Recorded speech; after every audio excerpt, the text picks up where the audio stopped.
മുഈനുദ്ദീൻ തങ്ങളുടെ മുരീദീങ്ങളിൽപ്പെട്ടതായ ഡൽഹിയിൽ വഫാത്തായി കിടക്കുന്ന ബഖ്തിയാറുൽ കഅക്കി റളിയല്ലാഹു അൻഹു രേഖപ്പെടുത്തുകയാ 70 വർഷം ഞാൻ എന്റെ ഉസ്താദിനെ ശ്രദ്ധിച്ചു നോക്കി. എന്റെ ഉസ്താദാകുന്ന ഖ്വാജാ തങ്ങൾ മുഈനുദ്ദീൻ തങ്ങള് പകല് മുഴുവനും നോമ്പാണ്, രാത്രി മുഴുവനും നമസ്കാരമാ.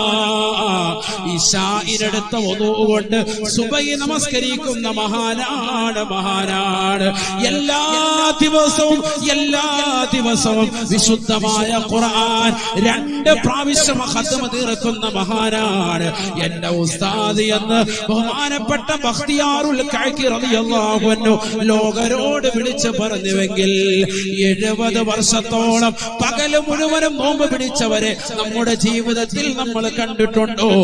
70 വർഷത്തോളം രാത്രി മുഴുവനും നമസ്കരിച്ച ആളുകളെ നമുക്ക് പരിചയമുണ്ടോ?